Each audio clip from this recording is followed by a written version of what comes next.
What's up, YouTube? It's Sunday. It's 11:04 a.m. I'm artisanmc, and this is Shop Talk Live. Thank you guys for coming through today on a Memorial Day weekend stream. Like, share, subscribe, support the stream if you feel so inclined. If you got something a little left over from all the barbecuing and festivities, drop a little something in the brother's pot because I could be out barbecuing, but I decided to come and talk to y'all today. So, you know what it is. So, if you can hear me clearly, also drop a 1 in the chat. I'm streaming simultaneously on this channel, the artisanmc channel, and the geekelite assembled channel. So, if you do not have or are not subscribed to the geekelite assembled channel, you need to go find that and do that right now, because eventually, if y'all get on the uptake quick enough, all my geek speaks and stuff like that will be on the geekelite assembled channel, so I can do something a little different on that channel than I do over here, not just movie reviews and whatnot. So, and that's the backup channel, so you need that in case I say something really, offensive to some people. So I always gotta have a backup. He's your backup plan. So shout out to everybody who came through early. Shout out to Toya the Texan, BTM in the building. What's up, Toya? She's smiling. She all smiles. Good. Like that. Shout out to Aquatechy, #1 wrench in the building. What's good, Aquatechy? Toya, I didn't see what this is. It's 2 blank things, so I can't see what that emoji was supposed to be. I hope it's something funny. Aaron Peterson, what's up, Aaron? Appreciate you. I'm listening is in the building. I'm listening. I see you. Appreciate you coming through. Malika Me Bang, what's good, Malika? You gonna know, you're coming up here today so we can talk about you getting to see Fast X, because both of us was too tired with Wednesday and Thursday, and I'm sorry, I got my old ass kicked this week. I was tired of shit. I could barely stay awake Friday, and I was barely awake Saturday. So we gonna have to talk today, homie. I got time for you today. We got time today, so you're gonna have to come up here. Figure it out. I'm here. Figure it out. Is that it? That's it. EMBR, what's up? He said rock on. Yeah, man, I had to show Tina some love today. I was actually on the Tina Turner kick since she passed. I put that shit in my randomizer. I was listening to a couple of songs because you guys reminded me of something I wasn't remembering at the time, is that she did the GoldenEye song. And I had forgot all about the GoldenEye song. I was like, oh shit, I can't even remember how that goes. I remember the beat a little bit, but I don't remember how the song goes. So I listened to that and just putting it in, the YouTube music, it just keeps feeding you stuff from that artist or like. So I've been on a straight fucking 80s kick and Tina Turner since she passed, and been hearing some good stuff that I hadn't heard before because of Malika. I had to go back and get the Nut Tree City or Nutbush City. I had to listen to Nutbush City. That's how I got started. I was grooving out the Nutbush, right? Rolling with the top down in California, playing Nutbush. Nutbush City. It is what it is, man. I make no excuses about being who the hell I am. I'm weird, so it is what it is. Yeah, censorship is a bitch. I'm a Gen Xer, so you know what we are not a fan of? Censorship. We are not fans of censorship. You have to remember, when you're talking to Gen Xers, the X in Gen X means undefined. Undefined and defining ourselves. That's what it was. They didn't know how to label us. They didn't know what we were going to be. We were the unknown quantity. And that's why so much stuff came out of us, and that's why we fight so hard against defining ourselves. We will not let anybody else define us. We define ourselves. That's what that was. So that's what the X means. It's not just alphanumeric, like, oh, got down to X in the alphabet. No, X is undefined. They didn't know how to classify us. That's why you got the X Games and all that shit. So that's what I got. Sorry to tell you. What up, AB? AB beaming in. I hope the show. I saw that you was hosting the Coliseum last night. Hope it went well. I was out doing some stuff. So I didn't get to catch it, but I will catch it on the replay. So I hope it worked good. But like I said, I'm at work. You may have to wait. I get off at 5 p.m. Eastern. Do we need to set the timer for Malika to get off work? You ain't dealing with nothing but them other, straggle daggles over there. Anyway, we got more interesting conversation for you over here, Malika. You know it. I'm teasing you. You know. I'll keep the home fires lit, man. You're gonna come through so we can get that Malika X review. Boy, that was Tina. Yeah, that was Tina. Yeah, AB, it was Tina. She did a lot of stuff. A couple of songs I didn't realize that was her. I was like, that damn, that was her. That was back in the day. Young thing, I think. Young thing, I think. So I gotta rock out till 2 p.m. for Malika to get off work. I've done it before. It ain't no deal. It ain't no big deal. As in solve for X in algebra. Exactly, Aquatech. You gotta solve for X. They couldn't solve for X. They didn't know what the hell we was gonna be, who we were gonna be. And that's why a lot of the stuff that you get out of Xers that came out of that was about self definition. Kind of went haywire with younger millennials and stuff like that. But that's why a lot of it is what it is. We didn't want to be defined by 60s or the 80s, even the 70s. We didn't. We wanted to define ourselves. And that's what we resisted. Most of Gen X's angst, if you go back and watch movies from the 80s and the 90s, most of the angst is about not being who these other people wanted to force us in a box to be and breaking out of that box or redefining it altogether. I'm going to build my own fucking box. I'll find my own lane. My favorite line from Renegade with Jay-Z and Eminem, which is one of my favorite songs by the two of them together. That's it. I can't think of another song they did together, but that's one of my favorites. And one of the lines in there, Jay-Z says, "No lie, just know I chose my own fate. I drove by the fork in the road and went straight." That's a Gen Xer. That's what a Gen Xer was. We understood there was two choices, and we didn't like either one of them. So we decided, you know what, I'm going to go right through this bitch and do it my way. The unknown, the X way. That's what it was. They couldn't define it. They didn't know how we were going to move. And I've seen it. I'm a Gen Xer. I've seen it. So you can argue all you want to, but you're going to be arguing by yourself about that shit. I'm living it. I'm living example of it. Every Gen Xer I know is a living example of it. We had to define ourselves in a world that wasn't giving us shit, but a role to play. And if we did not play that role, we were supposedly destined to have nothing. But what did you get out of that? You got the X Games. You got professional gamers. You got all this other stuff that is common now, geek culture and everything. That is commonplace now. That generates a lot of money. Because Generation Xers and dedicated Xers decided we just gonna love this and we just gonna rock out with this. How about that? Y'all do what you do over there. We're gonna do what we do over here and call it a day, live life and have a good time.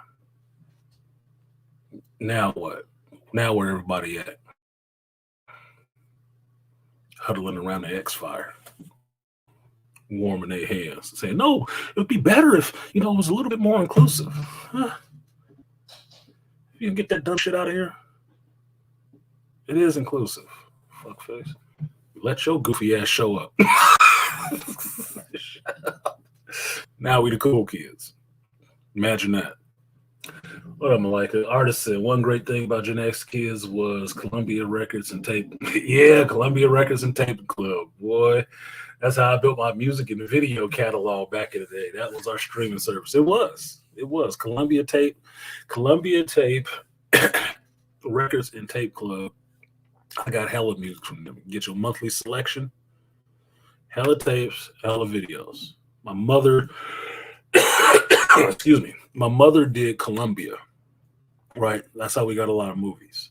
I think that's how our Star Wars showed up, right? Before you can just go out and buy these videos in stores and shit like that. Because other than mom and pop video stores, like if you ever watched Kevin Smith's old Clerks movie and RS Video that Randall was working at. That's how video stores used to look. That's how you used to get movies and be able to see them and shit. Right? You had to go rent them from somebody else because these damn things was expensive. But Columbia Records tapes and videos, she got a Columbia house. She was buying movies. They would send her a movie every month that she bought. Right? She'd pay for that shit. It wasn't cheap necessarily, but that's what you did. So when I got older, started having my own job, my own money and stuff like that, I did it for my music and stuff like that. I got a lot of stuff. I think I got some new edition stuff that I was looking for from there that I couldn't find in the store.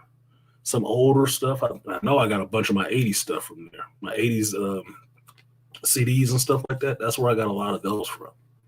Like best of the 80s from 80 to 82. Best of the 80s, 82 to 83, 84 and shit. I got a bunch of stuff off of there. A bunch of shit. So I'm like, hey, Lion, that was how you build your collection. That was how you built it. Look, see, the old folks in here know. I could take each other like Columbia now. That's a blast from the past. Yeah, I could take VHS tapes used to run like $60 back in the day. Yes, it was like $60 damn dollars, nigga. If you lost, that's when mom and pop video stores were around. You would rent it. You would have like a week, a couple days or something like that. This is before Blockbuster. You would have a week or a couple days to rent that movie. They only had like 2 copies of that shit because they were so expensive. So $60 a pop is like $100 and something. If you didn't return that damn video, they would charge you like $100 and something dollars for that to replace that VHS tape. They would, because that was the expense of having a VHS store, right? Where people can rent it and pay their monthly subscription to rent from you, have their information on file. So look, hey, you didn't bring this videotape back. We need our copy of fucking Conan the Barbarian back. What the fuck? Somebody else wants to rent it. There's a waiting list now.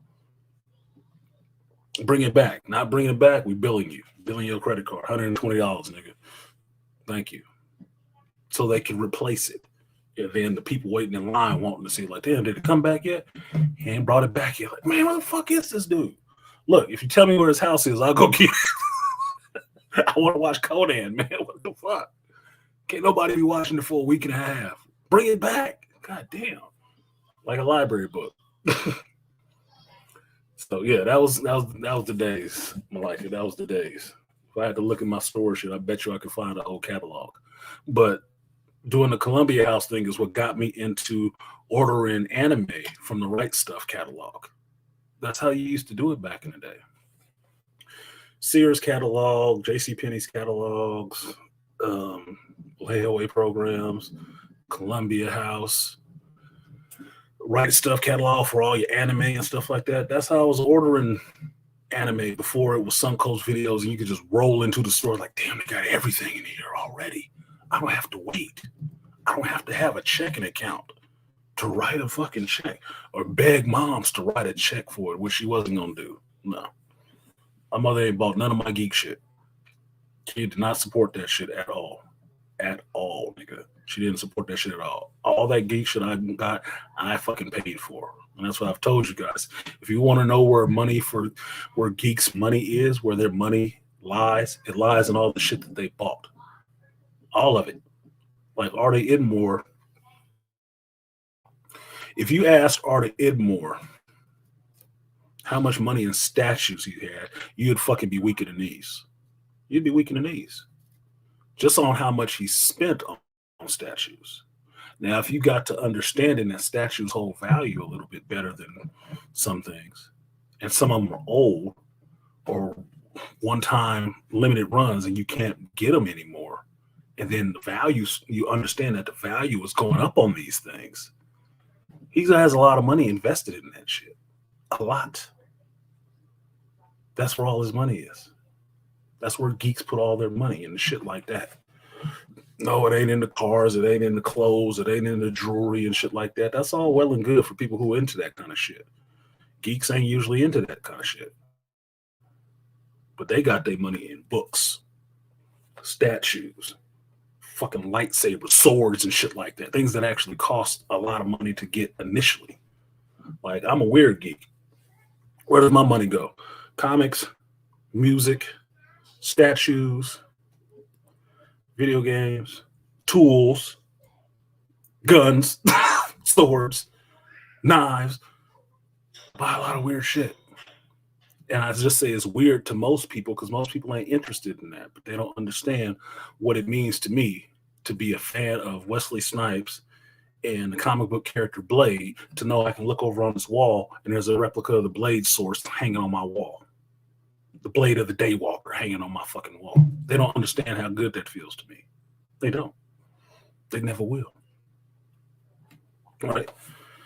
But also having, the Death of the Family comic, having that book and having it and understanding how good of a read it was, how pivotal the story was, and how much I value that shit. I don't know. What's good, BMT? He said, my dad was the only one with the Sony VCR on the block, and the kids would come to the house on Saturdays to watch Saitama Man.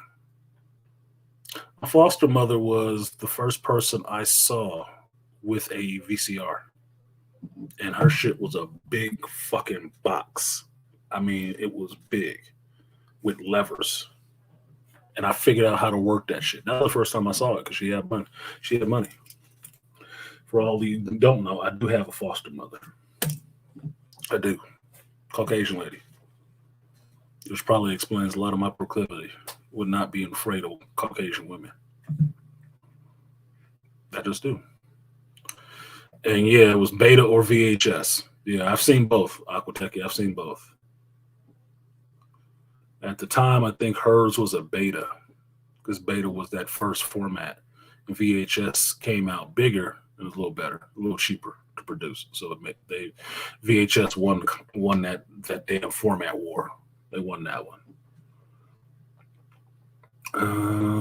Happy Sunday, Dottie Mac. My dad was in an anime we used to show on the Sci-Fi Channel at night and HBO before there were Books a Million and Barnes and Nobles, manga. Look, Random House, I think it was Random House, is where we used to always get books from when we were little. Like, I'm a big mystery fan. Right? I like mysteries. I like suspense and mysteries. Why? Because at a young age, my mother, unlike a lot of these black mothers nowadays, my mother believed in us playing games and reading fucking books. She believed in that shit. So much so that we had a subscription to getting new books, right? New books every month, me and my brother. Had my little plastic stand, my little plastic bookend stand. And you can keep getting books every month, and you just fill it up, and the stand keeps expanding, right? Little yellow thing. It was cool. It was a cool little thing back in the day. You could put your little pencils on and shit like that. It was cool. I like it. I like that kind of shit, right? I would get mystery books. And one of the mystery books I remember, I can't remember the author, but y'all can Google this shit so you see if I'm bullshit. But one of the books is called The Ghost of Windy Hill. And I like reading books like that. Loved it. Love reading mystery books. So much so, when we moved, by the time I got into like 5th grade, I think it was, and we were staying at our other house, and it's the first house that my mother got to rent, our first house. So we had a fireplace, hardwood floors, 2 bedrooms and stuff, backyard, front yard, and shit like that. It was, moving up in the world for a single mother, right? Out of apartments, we renting a house now. We had a fireplace in the living room. And what we would do is we would read at night with each other, like on the weekends and shit. We'd light the fireplace, we'd roast fucking marshmallows, make s'mores, all that good shit, get our little blanket, sit on the floor in front of the fireplace, and then we'd take turns reading Encyclopedia Brown books. That's what we'd do. Every one of us would read a story. Love Encyclopedia Brown. We'd read the story, and then we would try to figure out how to solve it. What was the solution for that, right? Then once we figured that out, because in the back of the Encyclopedia Brown, they would tell you who did what, how the mystery, how you solved the case, right? What was the resolution, right? Then pass the book and go to the next person. My little brother would read the next story he wanted to read, and we'd read that next story. That's what we did. That's just what the fuck we did. We read. Everybody read. My mother had a whole bookcase full of books. So do I, even to this day. That's why that's why when you hear folks like Dr. Johns and BGS talk about black boys and reading and stuff like that, how it's the mother's responsibility in some senses, or mothers are falling down on their jobs, is why these kids are so fucking stupid. Yes, I agree. Why do I agree? Because I got a black mother, and it was not the shit she was on. It was not the shit she was on. That wasn't it for the 70s. That wasn't it for the fucking 80s. It damn sure wasn't it for the 90s. Nigga, you had to be reading something. I wasn't raised around a bunch of mothers that didn't want to read. I didn't start seeing them type of mothers until I was a teen. And then we got these teenage mothers who never was good in school, never liked school, don't eat tomatoes, and don't make their kids eat vegetables or read. Just plop them in front of the goddamn TV and let that educate them. That wasn't me. That wasn't my life. So call me weird all you fucking want to. But I get pleasure out of doing stuff like buying books. Being able to have a book and write my name in it when I got the bitch. That is behavioral picked up over time. That's nothing new for YouTube. That's been me forever. So that's why I don't have a problem taking in new information and learning different shit. Because I'll read anything. Magazine, article.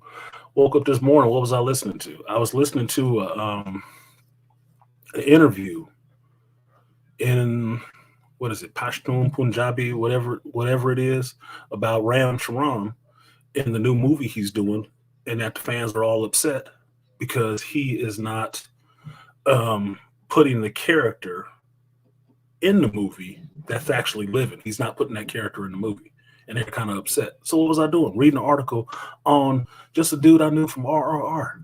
That's it. I read the whole fucking article and listening to them sit around and talking in Punjab about this show. Why? Because knowledge is not offending me at all. Jumping into stuff I don't know is not offending me at all. I really want to jump into that. What up, Dr. T? My mother was into reading too. She'd take us to the library regularly. We were broke and it was cheap fun. I fell in love with the White Fang. Yeah. So I got read Moby Dick and Jaws and shit like that. I told you. Jaws, I used to have a fear when I was younger of deep water in the ocean. Wasn't because Jaws the movie. Jaws the movie just solidified that shit. It's because I actually read the book of Jaws. Kind of fucked me up. Because on top of that, at that time in my life, I was a big fan of Jacques Cousteau. And Jacques Cousteau would scuba dive and shit like that all over the world. National Geographic, Mutual Omaha, all that shit. He would go down in submersibles of the time or scuba dive. It was all kind of weird shit down there in the oceans. Read that fucking Jaws shit. There's really stuff like that out there? Oh, fuck no. Oh, my God. Dude, then why would I want to swim in that water? It's just something waiting out there to eat me. That's how irrational fears get started in kids. It is, because there's no context. There's no framing. The adult is not framing it for you to let you know fucking things ain't even thinking about you out there. If you do something stupid, they probably going to be doing it. But if you ain't out there acting like you flopping around and dying, well, nothing's probably going to come up and eat you. Okay? The ocean has its own garbage company. Okay? And it's usually a shark.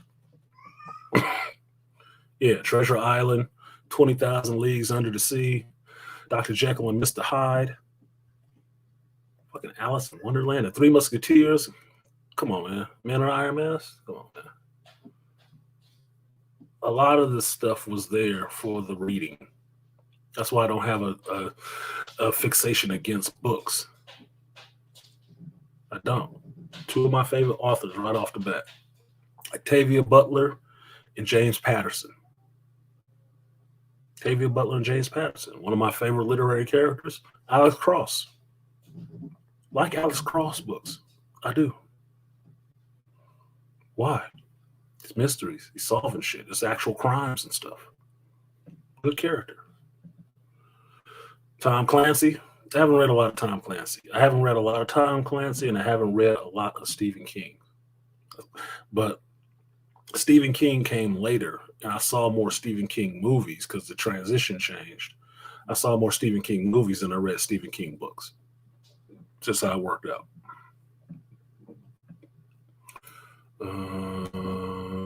To be a geek slash nerd, reading and comprehension is part of our religion and second nature. Exactly, because look, you'll be surprised that a lot of kids who get into reading, there's a percentage.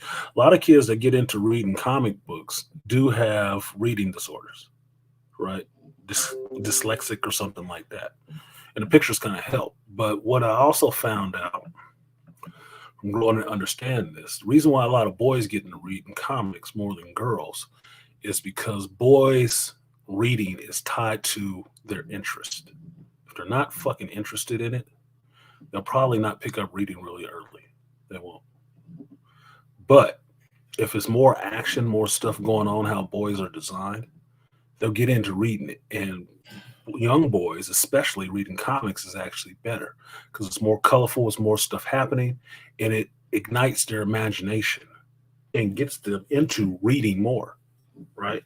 So that's why I had the shop. I was always more pissed when people would bring their young kids in there and then they don't want to buy them a fucking comic book. Like, the fuck are you saying? You don't want this little boy to read or pick up the love of reading? Because make no mistake about it, anybody who's been reading comics for a year has read the equivalent of War and Peace. Has read the equivalent of War and Peace. Probably within 3 months. Probably.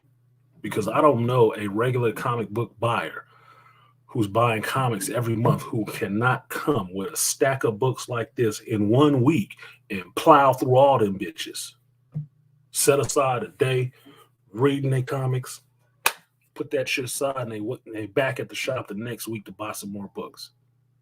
4 times a month, they reading through stacks of books like that or more, depending on how good that month is for reading comics.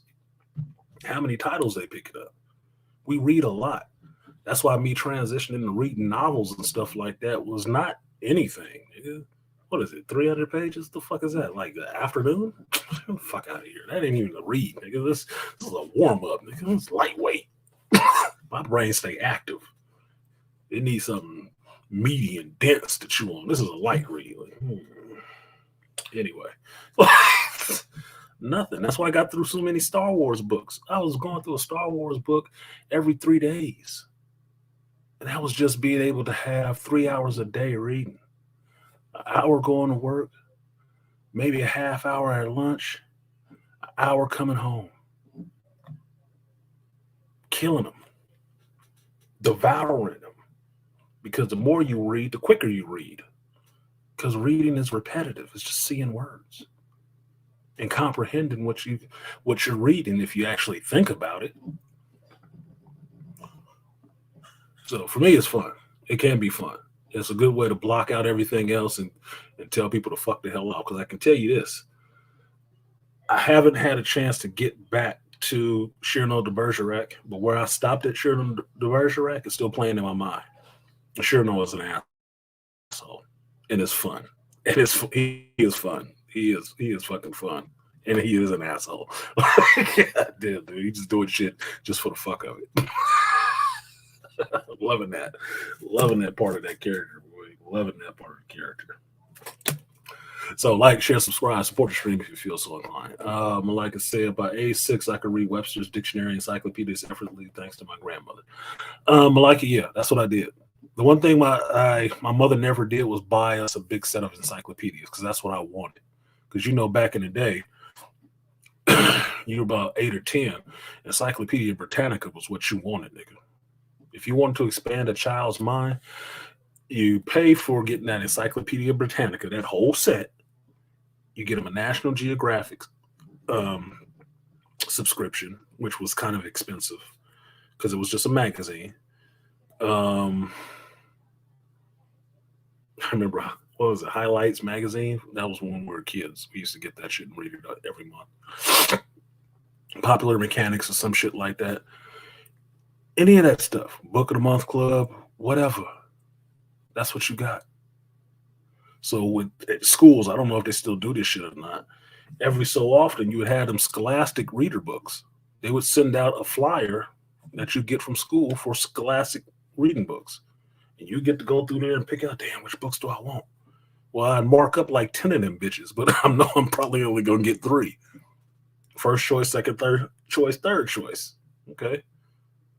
And I hand them to my mother, like, yeah, these are the books. So I'm trying to be economical, but these are the books I want. I get some of them, some of them didn't. But that was the fun of it. Couldn't wait for a new read. Couldn't wait for a new read. Got to be fast reading anime subtitles. You do. Most people can. Most people don't like reading subtitles in general because let's put it this way. To me, the reason why a lot of people don't like reading movies with subtitles is because they read too fucking slow. That's why. Now, the only reason I say that, I don't say that to be as disrespectful to them. It's not. It's reading faster is just about how often you use it, because it is a muscle, just like these are muscles. This is a muscle. If you don't fucking exercise it, it gets really weak and flabby. It's just what it is. So you can build your body all day long, but if you don't work on your legs, you look fucking stupid. If you don't work your mind, you are fucking stupid. It's just what it is. So you have to moderate what you read. And what I found as I grew up, most women don't want to read for shit. They don't want to read anything at all, even if it's their job. They don't want to read anything, especially after school. I have not found that boys are the ones that don't like school. I've often found that women don't like school. They don't like reading and don't like learning because it goes against what they already know. And they will shun new information because that means you have to change. Just what I've seen, just my experience. So one of the things that brings up your reading speed is reading often. And I think I told you guys this before, when I was going to Christian school. Yes, I've been classically trained. When I was going to Christian school, we had a reading lab. And in the reading lab, they had this big machine. It was like blue and red. And it had a dial on it, a big wheel on it, right? And on the machine, it had a dial and it would turn it up 50, 60, whatever, right? And what you would do in the reading lab is that you would put, the thing in the machine, and the machine would go and the roller would scroll lines from your reading up through this little window at a certain speed. And you would have to read it before it got away. You'd have to read it before it got away. And then as you got better, your speed went up. So it would go faster. It would move faster and faster. So you're sitting there reading and comprehending. And after you were done, you would have to write what it was about. You would have to write down what that story was about. That's how we built our reading speed up. It was trained. It was rote. So you got quicker at it. Anime subtitles helps. You've seen it on here. You'll see that even if it's in English, I'll still have the subtitles up because I'm always reading. Always. It's not a muscle I want to be weak. And always asking questions about what the hell it is I'm reading. Just like I'm asking questions about what the hell it is I'm watching, because that's where comprehension comes from. Comprehension doesn't come from the fact that we threw all this information in your face. Comprehension comes from, do you understand the information we threw in your face? Are you asking any questions about it? Are you tossing it around in your head and trying to come up with the idea of what you think about it? Or are you just regurgitating what somebody else said they thought about it? Do you understand the material? You got to ask questions. What do you say? Aquateki said I had a very rational feel of tornadoes after reading weather books as a child. 8-year-old me was like, "You mean?" Aquateki, I told you that was the most terrifying drive I ever had. Was driving through what was it, Kansas? I was driving back to Nebraska, or excuse me, Arkansas, Nebraska, not Arkansas, Nebraska, and it was like 2, 3 o'clock in the morning. And I'm driving on this highway through what I think was Kansas, and it was dark. And I'm listening to the weather report, and they're talking about tornado warnings, and it's dark as fuck. It's just a long straightaway road, and it's windy as shit. So I'm getting stuff flying past. It's just me and another car, and I'm seeing stuff off to the right side of me flashing like a storm and shit. I'm like, nigga, how would I know if there's a tornado on the road or not? How the fuck would I know that? I wouldn't know. And it's only another car in front of me, like 5 miles ahead of me. So all I see is these little red lights, right, from the tail lights. I'm like, look, nigga, it's too late at night. I'm smashing. I'm trying to get that motherfucking car up to 100 miles an hour. I got to get through here. I got to get through here. I don't know what the hell is going on, but if it's a tornado coming, I'm going to keep my eyes on this car in front of me. And if that motherfucker disappear, I know to stop and go back the other way. That was the most terrifying ride of my life, dude. Middle of the night, driving through there thinking a tornado was about to come across the freeway, and I'm trying to get ahead of this bitch. It's terrifying. I was grown. That was terrifying. That was in my 30s. I was scared. I was scared as shit, boy. That talk about white knuckle. That was some white knuckle shit. I was trying to get the fuck out of there. I still have my comic book / graphic novel version of the Bible. I remember those too. I went to Christian school. So I went to Christian school and Catholic school, right? Christian school, they give you more literature. They had little comics of Noah and all this stuff. It's like, oh, you know, you're trying to kick it to the kids. Okay, we can read these stories, you know. Still have my Bible. I always have a Bible. I don't have a problem with reading religious stuff. Because I'm like, that's not mine. It's not my faith. It's a demon book. It's the greatest story ever told. Some good shit in there. Don't look too deeply and ask too many questions, and you'll be all right. You ask a lot of questions, you're going to have a problem. Yep. Kentucky. You knew about highlights. Yep. Highlights and Nat Geo were in the house too. Highlights was, look, this is one of the things I learned about cleaning house and setting up your coffee table and setting up the books, because I would actually clean the coffee tables with that old English on them wood furniture, dust it off, put the old English on it so it's all shiny, and then put the books down there together. The Ebony's, the Essence, the Jet magazines, the Highlights magazines. So the coffee table is all nice. There's magazines and stuff there to read for when people came over. It's just what I did. Organized child. Looks like the Spawn movie will be. You trying to jump track on the subject.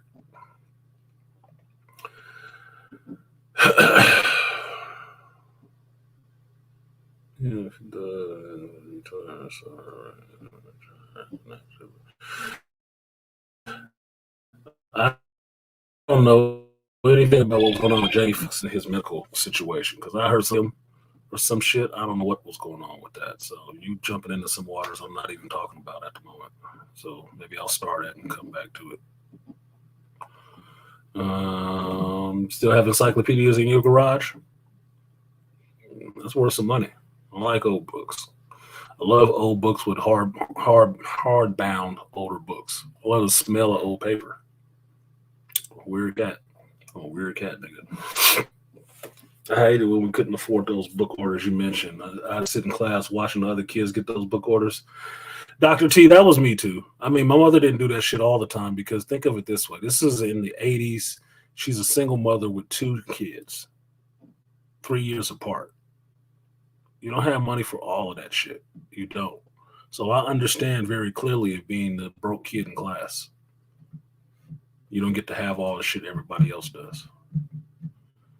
But that's why, in some ways, I have some sympathy for single moms, single mothers, because I've seen it up close and personal. It ain't always fucking easy. Now, my mother, to her credit, was working her ass off. So much so that because she was working her ass off to provide, that meant me and my brother had to do more on our part, more so me, because I'm the oldest, to pick up the slack for her so she can work and not have to be worried about us. So I was more responsible for making sure me and my brother was safe and getting to school and getting home and all the rest of that shit. That's why that generation is the first generation of latchkey children. I was a latchkey child. It was my job to get me and my brother to school on time because mama was off to go to work. It was my job to make sure we got home from school on time, in the house safe, everything, get our homework done, get our chores done, and make shit easier for her so when she came home, she could cook and unwind and we could all be cool. We took care of ourselves a lot when we were old enough to do that shit. And that was from like third grade on, nigga. Been out on the streets as a kid, just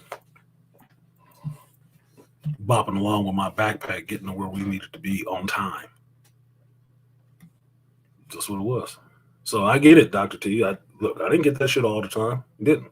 Because some of the time it was too expensive. And I didn't understand it as a kid fully at the time, but I understood what it was as I got a little older, especially after I had my own child. Shit was expensive, nigga.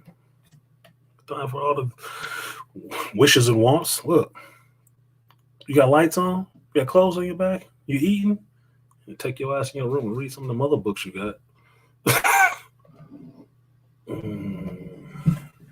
I use subtitles because audio isn't mixed well. Some shit is not.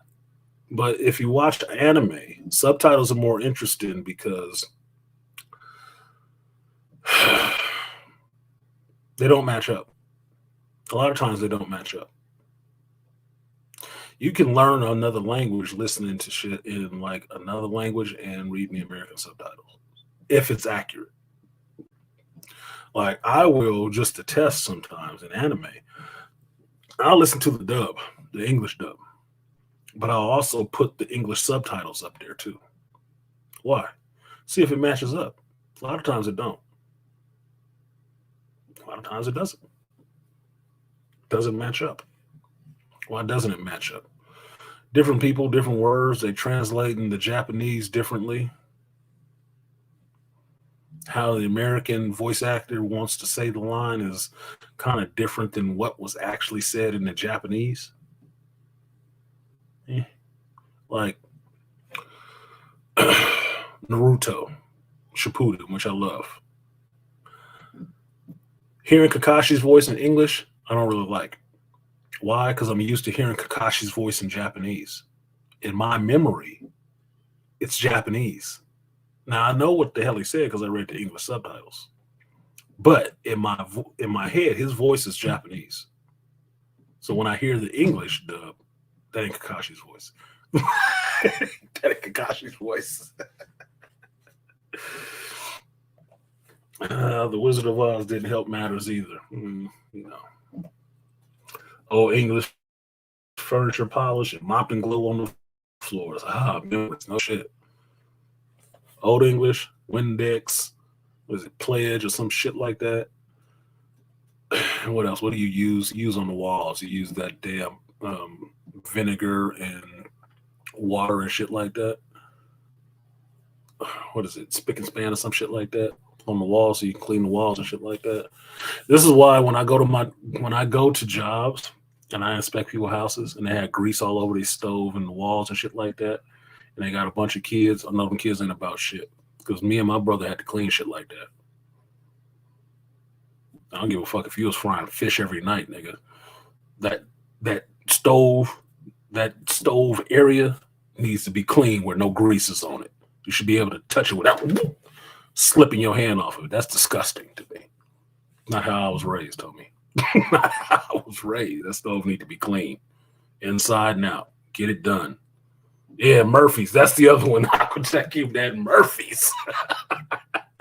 My cousin has had that Murphy's, boy. That Murphy's got work because they had a lot of wood in their house. And when the kids had to clean house, they had to clean fucking house. Chair rails, chairs, everything dusted. Everybody in that bitch cleaning. No, you don't have no rail going down your hallway and it's dust all on it. Clean that shit off. Get them rags, get them fluffies, and get in there and get that shit clean. Doorknobs, all that shit. You cleaning all this shit. That house smell clean. Like, God damn, do y'all live in this bitch or is it just a museum? Like, no, you cleaning the house. Kids got to do something in the house. Your job ain't just to sit there and watch TV, nigga. No, your ass is supposed to be up doing something. You are the labor force. Yeah, I bought books from. As soon as I got my own money, dude, I was buying shit like that. Bought a lot of my own shit. So all my geek stuff, I can tell you, my mother ain't bought none of that shit. She wasn't even buying my G.I. Joes, nigga. I was stealing most of those until I got a job and then I was buying them from the same place I used to steal them from.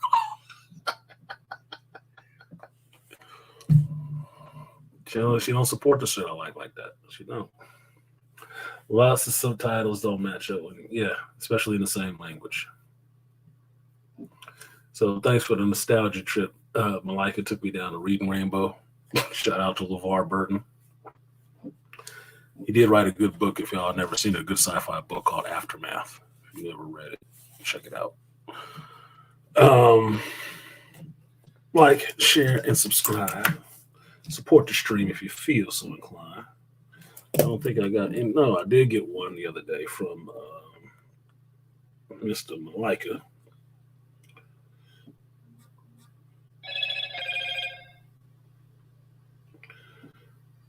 Thanks. I know. I can see I got one bar. I don't know why this thing keeps coming through so fucking pixelated. I got strong bars. It's telling me I got strong bars. And it's still coming through fucking pixelated. Fucking stupid, dude. It's the internet connection. Let me get a look at this real quick. Sorry to hold up the show, you guys. I just need to take a peek at this and see what it looks like. It's slow on my side, so I know. Yeah.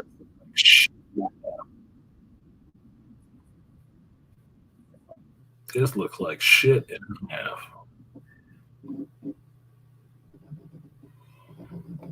Let me like my own video. Okay, cleared up. But it keeps going back and forth. So it's not a stable. It's not a stable signal, is what it is. I don't know if that's coming from Wi-Fi or if that's StreamYard. I'm not sure. Because I think I got a better connection streaming through my fucking phone.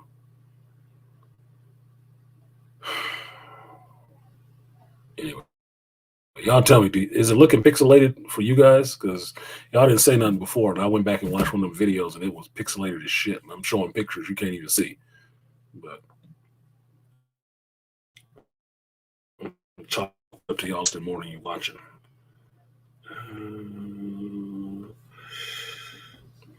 Let me check this Cash App. I am looking for 15 contributors. As always, Cash App, PayPal, or Super Chat. Super Chat goes for the algorithm, and Cash App and PayPal go to the content creator. YouTube likes to get paid, but we do it for the algorithm too.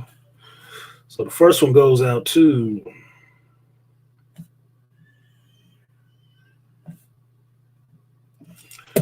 Like Me Bang. It's from Friday. He said, for the Sunday stream, appreciate you, Malika. I will give you the moniker you hung on it, the Bedrock Booty Bounce, affectionately known as the 3B Salute. Appreciate you, Malika.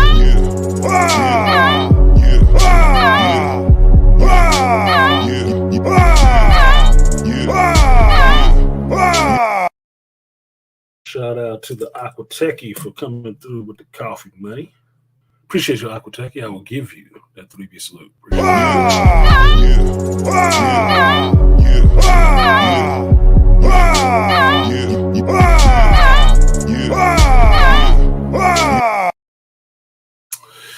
The next one goes out to the Herbert Stay All Day. Appreciate you, Joe Herb, for supporting the stream. I will give you the double that. Appreciate you. Money for the crowd, double lag. Fat, double lag. 100 on the sack, double that. Block like a ghost town, still double back.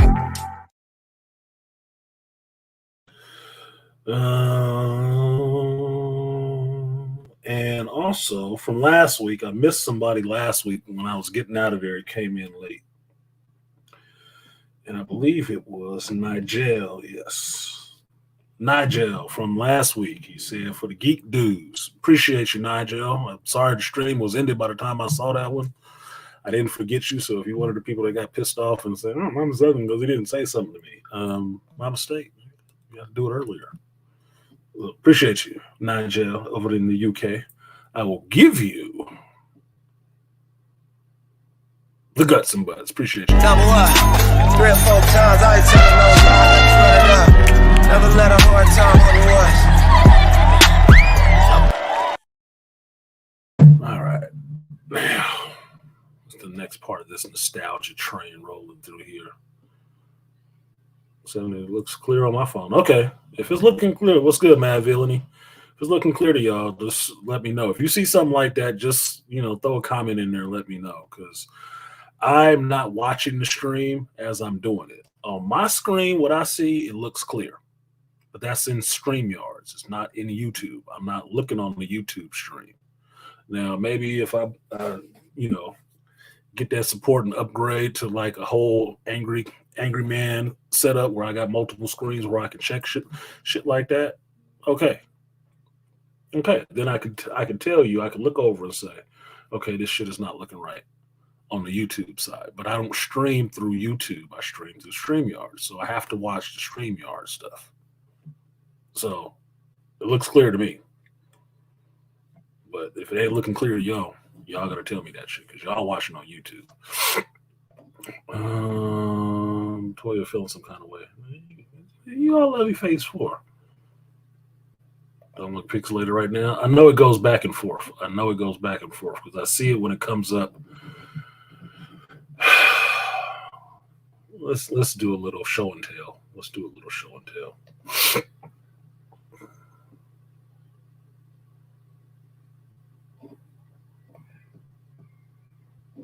Does that help? Make sure I ain't got no porn clips up here. Okay, no porn clips. All right, we good. This is kind of what I see. All right. I see this window. And in that window is the StreamYard stuff. Right. So I don't see the YouTube feed. I don't see it at all. So I only know what's going on in the YouTube feed if you guys say something that, hey, it's fucked up. What up, Ray? Peace to you. Yeah, Hall of Mirrors. Yeah. It's not the way I wanted it to share it, but that's what happens when you're sharing a screen. Sharing the entire screen, because it's not just a window. Anyway. All right, so what we got today? A lot of stuff going on in geekdom. A lot of hits and misses. And a lot of lowlights this week with people passing. Now, I started off this week. Damn, it was 112 in. I'm just now starting with the current events. Had me down nostalgia road. We started off this week with the information that Ray Stevens had passed. And I felt some kind of way about that. I thought it was really messed up because he was so young. He only in his 50s. And to me, 50 is not the time you're supposed to be checking out as this bitch. It's too early. Right. And I wouldn't say I've always thought that, but reaching 50 or reaching the 50 block. It's very unsettling. It's very unsettling. It just makes you, should get you in a mentality that you need to be doing everything you can right now, because between 50 and 60, there's a lot of us checking out right now. A lot of us checking out right now. So I felt some kind of way about Ray Stevens, so I went ahead and changed the thumbnail for the show and put the Punisher and Balin Skull in the background and whatnot. And right after I got that all finished and got it posted on the show, a day or so later, I find out that Tina Turner died. Now, I didn't really believe it at first because I'm working, I'm in my van and shit like that, and I see the alert come up on my phone, and it's rock legend Tina something or other, right? Turn that shit off. But then there was another report, and it's like Tina Turner. Like, don't tell me. And I opened that shit, and sure enough, it said Tina Turner dead at 83. Like, what the fuck? This week? Like, god damn, dude. Like, what the hell? Now, I talked about it on my Geek Speak stream about how it's another version of Black excellence. Despite how you may feel about Tina Turner and the whole Ike Turner shit or whatever, look, man, we all adults in here, right? Okay. Tina Turner was a single mama when Ike got to her, right? 19. Back in what? 60s? 70s? Do you think that meant that she was some church girl? Some poly purebred? Is that what you think? It's not what I think. From my understanding, since everybody always want to bring up Tina Turner, want to shit on Ike Turner, look, stop repeating shit you saw in the movie. How about that? Was he smacking her up? Yeah, probably. Were they fighting each other? Was it bi-directional? From what I understand, it was. So I'm not running with the what's love got to do with it version of how Ike and Tina's relationship was. I'm not running with that version. I'm not. Any more so than I'm running with the version of how black men were back in those days from The Color Purple. I'm not that generation that was raised on television to be real. No, television was always fake. And that was never the real story. So I don't look at Ike Turner or Tina Turner as just Ike was a terrible man, Tina was a saint. I don't look at them like that. Don't. I look at her as a fucking entertainer, a good entertainer, good voice. She likes to dance around and shit like that. Cool. Probably was sexy as hell back in her heyday. Because like I told you, I didn't get on Tina Turner until the 80s. When I was a kid, she had been performing for a while before I even got to her. So I'm not here for all that Ike Turner bashing. As far as I know, Ike Turner was a revolutionary a lot in rock and how they handle shit. And I think that's one of the reasons why they always shit on him really hard. Just like they shit on Joe Jackson, just like they shit on what's his name, Knowles. And it made some of the biggest stars the industry has ever seen from a strong black father. But they always try to find some kind of way to say he was abusive, just so you don't have to look into what was this person actually doing during that time. What were they doing to propel these people who became superstars under their tutelage? I'll give you a perfect example, and this will tie into some of what I was watching this week. How many people in here saw the movie The Accountant with Ben Affleck? Let's put a 1 in there if you've seen the movie The Accountant with Ben Affleck. And I'll show you how my brain works and make associations.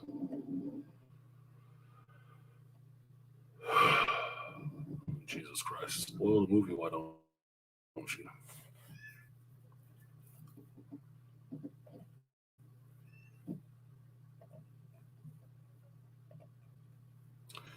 Still waiting for the responses. There is a delay in comprehension.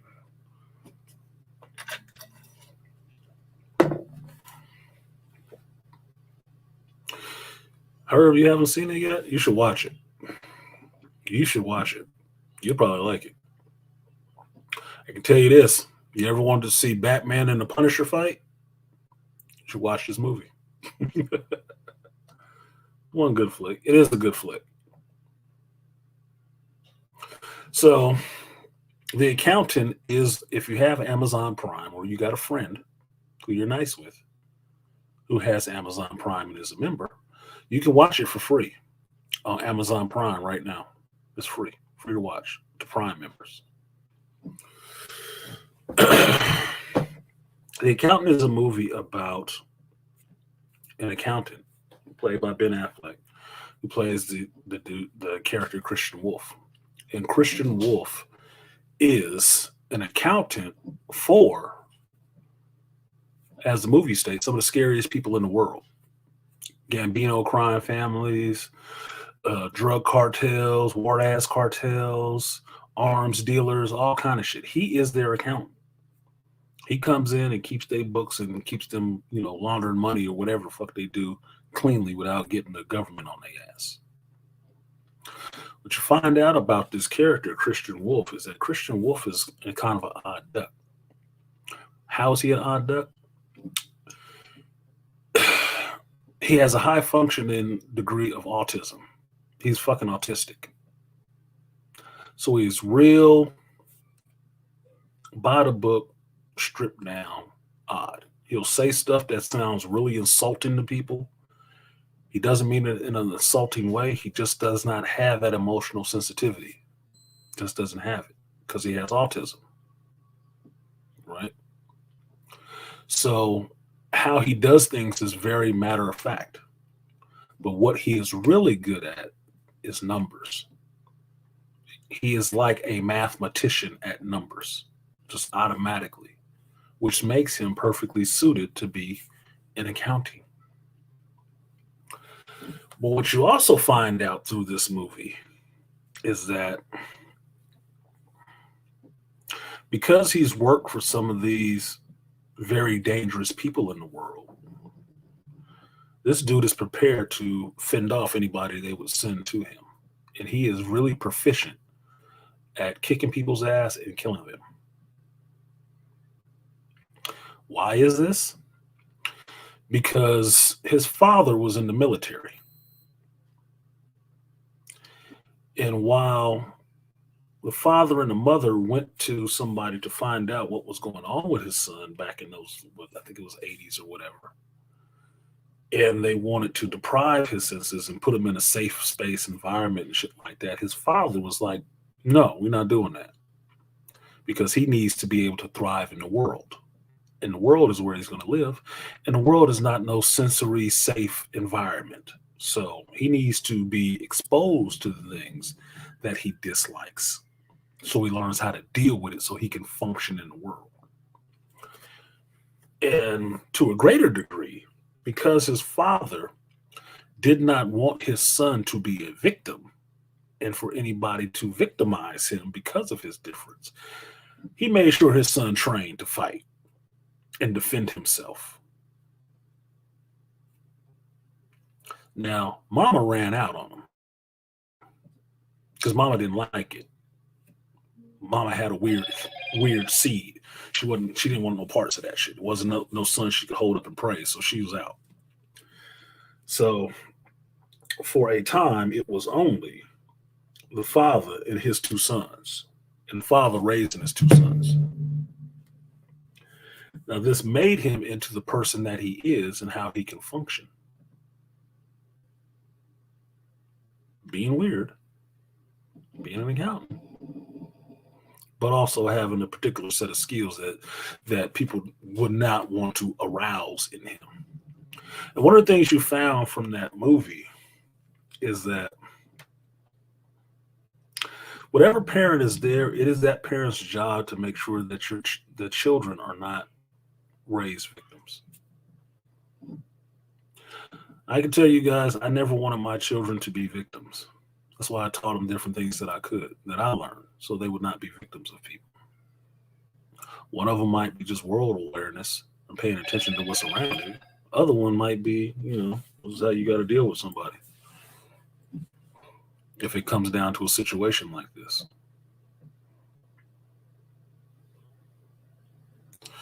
Now, the other thing it tells you is that once you look at it and understand what it is, a lot of people have a degree of some type of autism, some weirdness with them.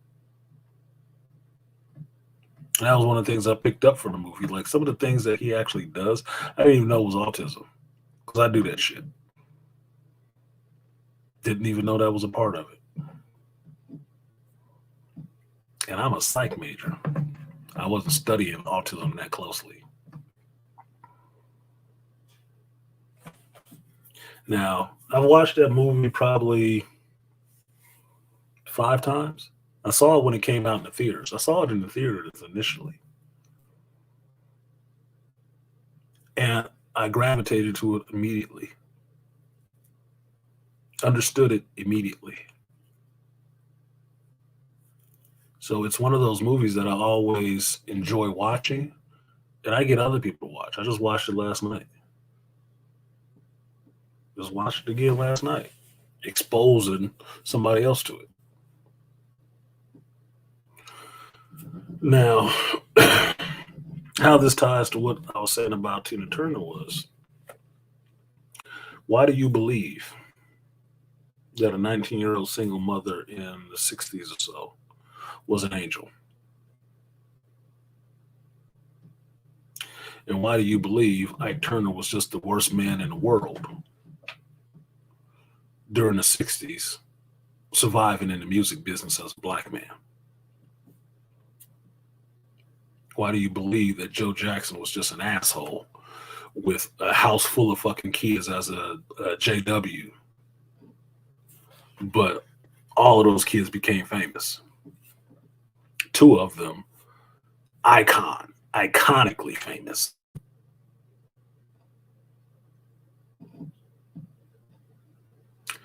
Why do you think, I keep forgetting his first name, but what's his name? Knowles was an asshole. And the mama was the one that was all about it.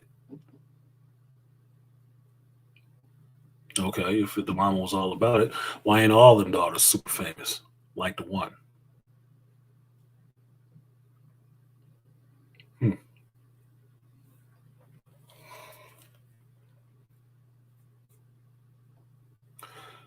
And put another point on it.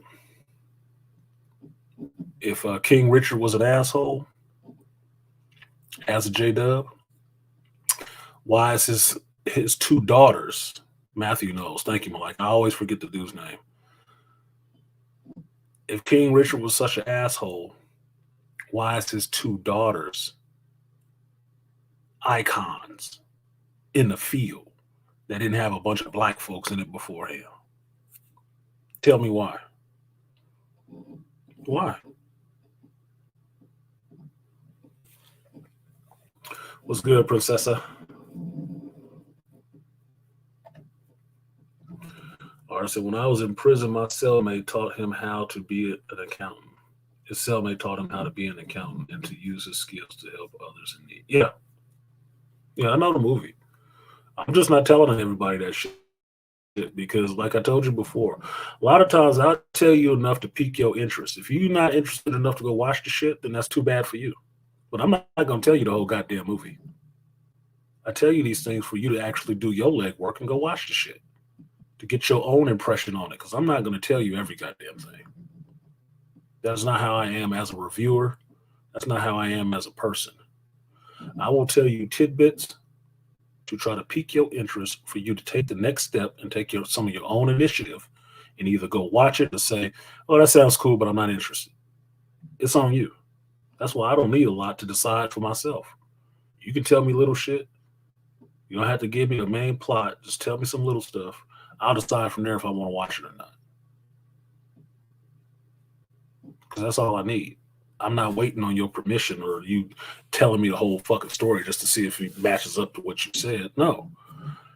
I'm just seeing for something to pique my interest, and I'm going to go do the legwork and watch it myself. because I like making up my own mind and having my own talking points. That's just me. Um, Princessa, weekend has been good so far. It's been good so far. I had a good day yesterday. It was really fun. Went and played some miniature golf and shit like that and had a good time. I had a good dinner last night. Went out, had an awesome dinner. Shitty service. And fuck that dude for that. Because I could feel it. This is diverging off a topic, but it was started shit. But I had an awesome dinner. What are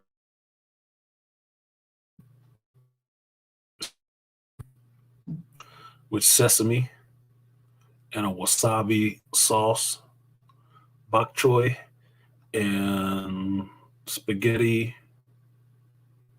with marinated in soy sauce and some other shit. So it was like having sushi, but it was an Italian food restaurant. So it was like having sushi, but it was actually an Italian dish. It's pretty good. It's pretty fucking good. Delicious, in fact. And I had some wine. I don't always have wine, but I had me a Pacific Rim Riesling. A Riesling from Pacific Rim. That's the name of the bottle, the name of the company, the winery. It's Pacific Rim, and then I had a Riesling, which was delicious, nigga. It was delicious. That I discovered liking. I don't like a lot of wine because some wines fuck my throat up. It's like it messes with my allergies, or I have allergic reaction to the shit in it or something. I don't know. But I do have a white Zen that I like, and I have a Riesling that I do like. I do like Riesling. I found it on a cruise. Understood I like Rieslings since then. So Friday night, I had that Riesling, the ahi tuna. That shit was delicious. It was so flavorful. Loved it. My server was an asshole. He was a fucking asshole. Older Latino dude. My date was thinking that, oh, maybe he was an older Italian dude. No, that was no Italian dude. That was a Latino dude. Because elder Latino dudes is racist as shit. And he wasn't liking me and her from the time we walked in the door. I tell you this. My reservation for that restaurant was at 7:30. I didn't leave that restaurant until damn near 10 o'clock. And in the time I sat there, had my food, had my water and stuff like that, that motherfucker saw me maybe twice. He didn't bring us no bread. He didn't refill the water bottle.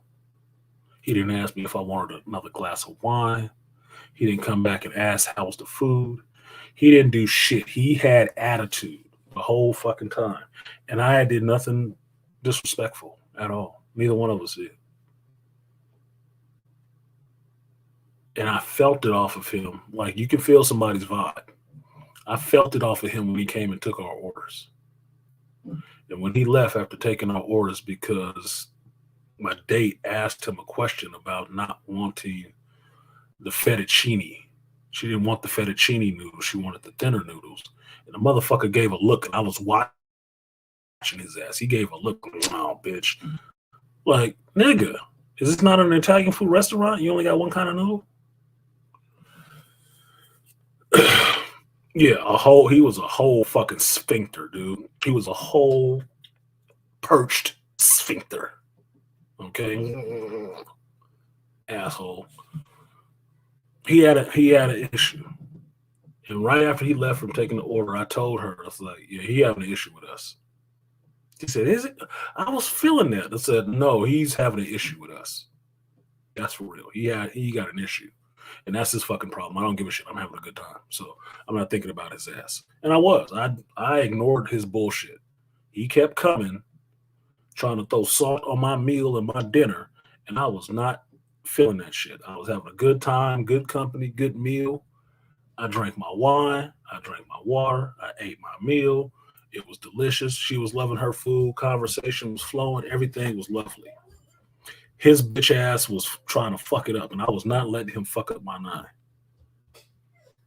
He wasn't gonna fuck up my night. I'm not dealing with him in this bullshit. He can die with that shit. If he racist like that, he can die with it. I don't give a fuck. You better hope you don't have a daughter, and I run across her.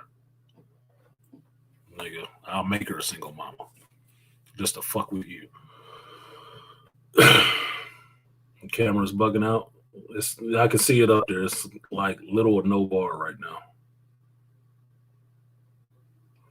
I can see it on there right now. Connection is unstable. If you're on Wi-Fi, try plugging into your router and moving closer to it. Not an option, dickhead. Did I place a complaint with management? No, I haven't called management yet. I was going to call them. I'm not placing a complaint because my date asked to see the manager, but she asked to see the manager from the wrong person. Person she asked about who the manager was the same person that my server was constantly conversating with. It was conversating with from the time I walked in the door. I could see them just chit-chatting. Younger Latina chick. So she was covering for him, unless he was the manager. But she said there was no manager there. And I'm like, that's fucking bullshit. Friday night at a restaurant, close to closing, there ain't no manager. Bullshit. That's what I told her. You asked the wrong person. You shouldn't have asked her. Because while my date could not see the interactions with them, I could see him and her at the register in the past. That motherfucker was doing everything else but attending to our table. Everything else, wiping the bar down, checking the register, all this other stuff. When we're in full view of him, and it's not a lot of people in the restaurant, but he was not coming back over there for shit. The other server came by a table more than his ass. Took our plates, asked if we wanted more bread and shit. This dude was not trying to be bothered with us at all. Now, mind you, Friday night, I have a reservation. We ordered, let's just put it this way. You go in an Italian food restaurant and you order the specials, that means that's not the shit that's on the regular menu every week. I ordered the specials, nigga. 2 of them. We got wine, we got everything. That tab for the 2 of us was like $100 and something. You know when this motherfucker showed up, and I told my date this shit too. I told her, I was like, look, you know when he gonna come back around here? When it's time to drop off the check. And we gonna see how fast he wants us to leave by how he drop off that check. And she didn't believe it. So she was kind of taken aback, like how he was acting. It was no thank you. It was no gratuity. It was none of that shit. You know what he did? This motherfucker came and rushed me to sign the check. Oh, I have to close out. He came like 2 or 3 times. Because I left it sitting there. I'm like, fuck you. Sitting there, I'm going to drink my wine and finish eating my meal and enjoy my conversation. Oh, just anytime you're ready. Okay, yeah, fuck off. Like, that's how I looked at him. I'm talking to her, I'm laughing, like, yeah, fuck off, nigga. And got back to it. And then he came back. He came back more times for that goddamn check than he came back during our whole meal. From starters to finish, he came back more times for the check. So this is what I did. Because I told her, we was talking about the shit, and I told her, I was like, look, I don't know how you work in the tip business.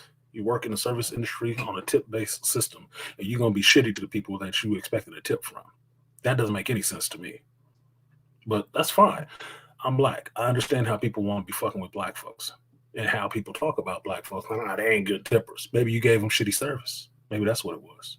That's why they didn't see a sense in tipping your ass. Because I come in with a price in mind because I already know how much I feel like spending. So I already know how much of a tip that I'm planning to give you. Your attitude while I'm sitting there having this meal is decreasing your tip. It's decreasing or increasing it. And it's all based on you. It ain't going to be based on me. I'm coming here to give you my money for a meal, for experience, the ambiance or whatever. If you want to come in here and act like a whole rectal sphincter, a whole tightened sphincter, That's on you. That's completely on you. You are the one giving yourself a shitty tip because you're working it down. It's like they say, nobody comes on a car lot who don't want to buy a car. Yeah. If I end up not buying a car from you, it's based on you, motherfucker. It's not based on me. I came here to spend money. On a Friday night? Nigga. So this is what happened. He rushed me about that shit, that check. And was like, yeah, I just need to close out. And it's like, nigga, okay. My date is upset. She upset. This is ridiculous. I've never calm down. I'll handle this shit. So I looked at the check, wrote the check, $100 $116 or something shit like that.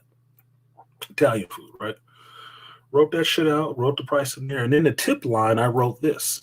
And I was thinking of words, really short, succinct. Bad service, no reward. That's what I wrote in the tip line.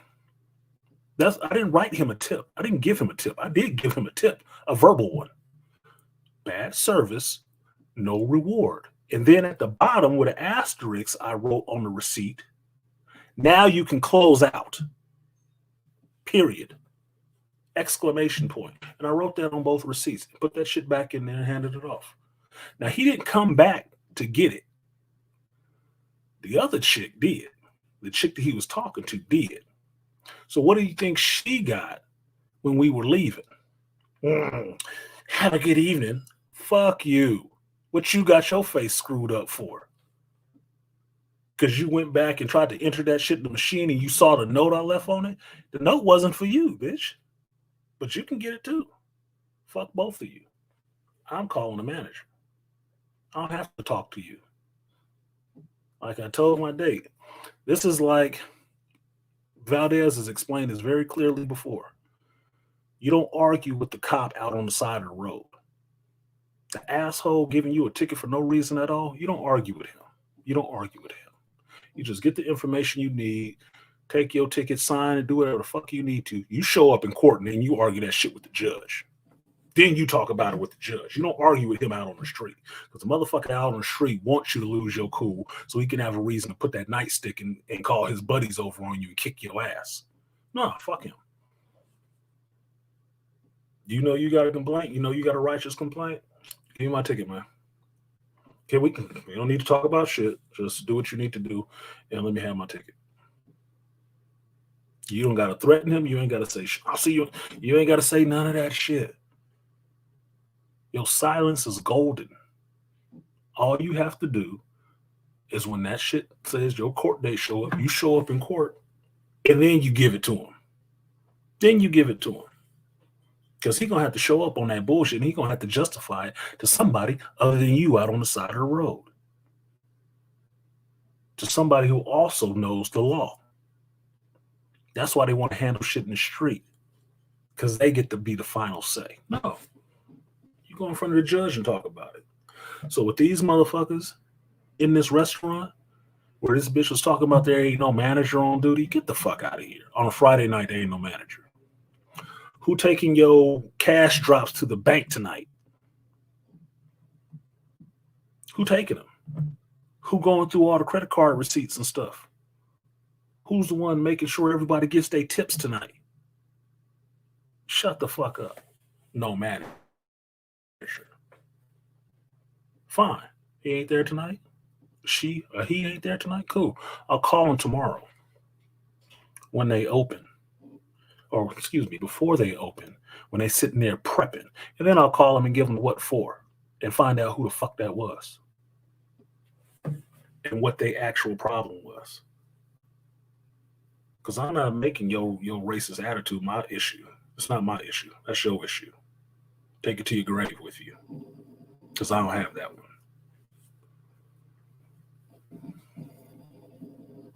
I'm basically never talking about it.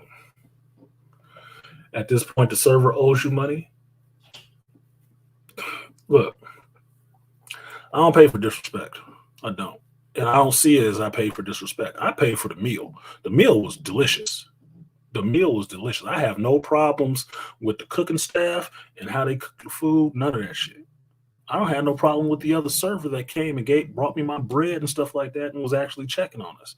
That we ain't even in his section. We're not even, he working a whole bigger table. And came over and checked on us looking like, what the fuck is he doing? I don't have a problem with none of them other folks. But that motherfucker who was our server, oh yeah, I'm gonna make sure specifically he get it, because I don't believe in this PC culture way of you blanket statement everybody and not focus on the one fucking problem. That's not how I deal with shit. No, I'm gonna get you specifically, your name. I'm gonna get you because we're gonna fix your ass. Because you obviously are broken somewhere. Because I'm a paying customer just like everybody else in here. And if you giving me shitty service based on the fact that I'm a paying customer, I ain't said shit foul to you, you got a problem. Because don't think I didn't walk in there and see what the room looked like. You're going to have to fix that shit for you. And I'm going to help. So my date was like, she leaving a shitty review on Yelp. And I'm not even a fan of Yelp like that, because I know people use Yelp to leave shitty reviews just so they can get free services and shit like that. I don't even like Yelp like that. But I told her, go ahead. But when you do, be specific. Don't just say the service staff at this place was fucked up, because that looks bad. That looks bad on everybody else in there that night that was doing their damn job. Right. I wouldn't want the other server who was knocking it out the park to get shit on for that night's of service because he wasn't doing shitty service. I put it to her like this. I said, think that the other patrons that were in there when we were in there, if they read this review, who would they know you were talking about? Would they agree with what you wrote? Because they would have a completely different experience. They would read that and be like, nah, that wasn't what was happening the night that I was there. I was there that time. That's not what was happening. My server was awesome.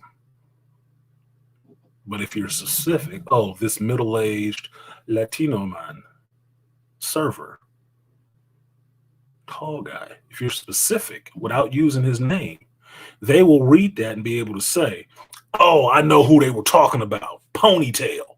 Yeah. He looked like an asshole. They would agree with you. They would agree. So I don't want the whole staff getting shit on, thinking, oh, they're just making a complaint about us. No, we're not making a complaint about you. We're making a complaint about his ass. Him, specifically. So give a description, because that's how your complaints actually work. That's how your complaints actually work. Because being on the other side of that, working in restaurants and working in management, pairing the two of those together, then you know who to deal with. You don't have to stand up in front of your staff and say, hey, we got a bad review, so we all need to do such and such. No, we don't all need to do that shit. But you, Arturo, do need to do something. Everybody, let's have a good service. Arturo, can I talk to you for a minute? What was your issue with our patrons this day, at this time, sitting at this table? What was the problem? Okay, because I just got a Yelp review describing you, and they were really unhappy. And I'm looking at their tab. They spent a lot of money in here in our restaurant. This was their first time here. What reason did you have to do this? Are you trying to fuck up the restaurant's reputation? Because what I can see here is you just fucked yourself probably at a $30 tip.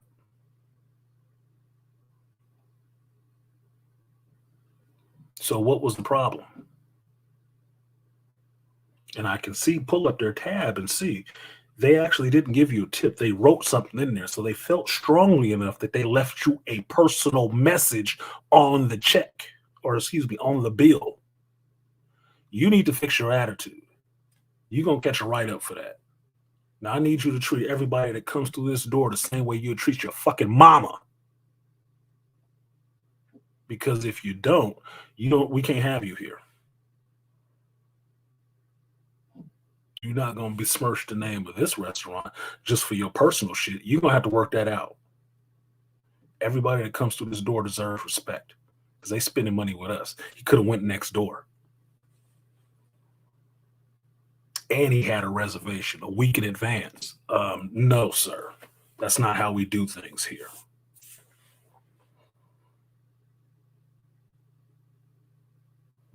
That's how you get back at the motherfuckers.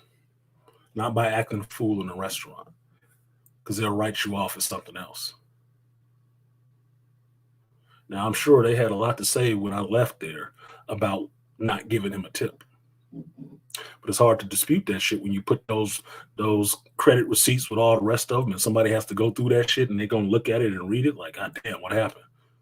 What happened here? What is this about? This motherfucker left a whole note. Whew. Oh, yeah, that works a little bit differently when the management looking at that shit. Or their accountant.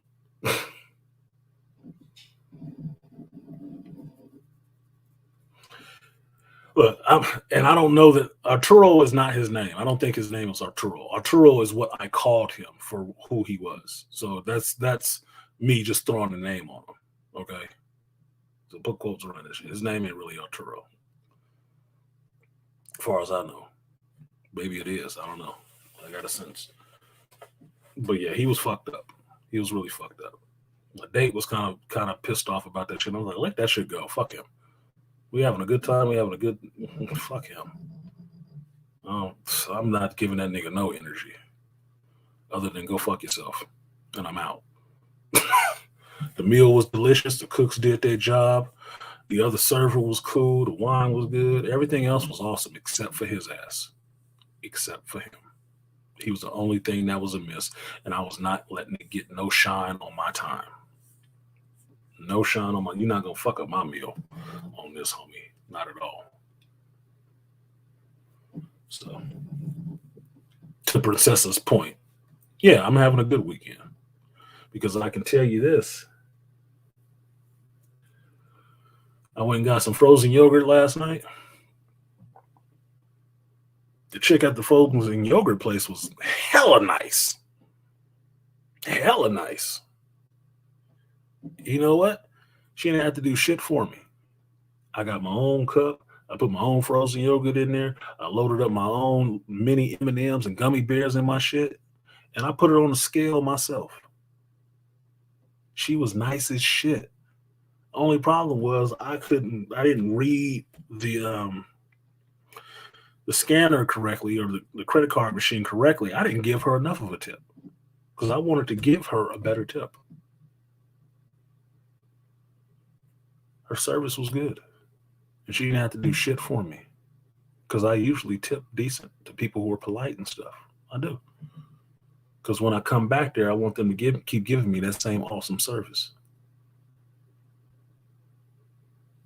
I will show up again if you give me good service. You give me bad service, fuck you. I would show up to that Italian food place again because the food was good.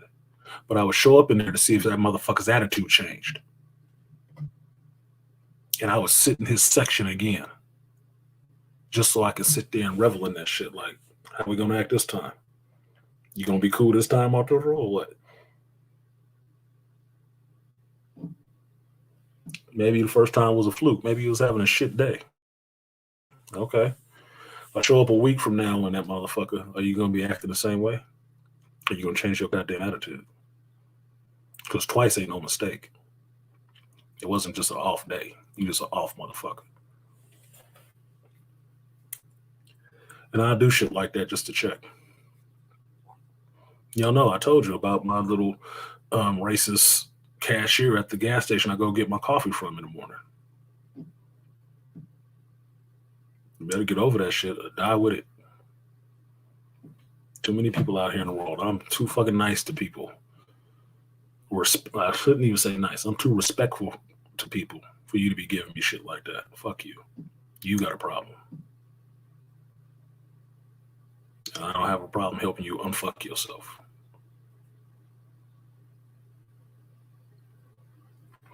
So, like, share, subscribe, support the stream if it ain't too pixelated and unkind.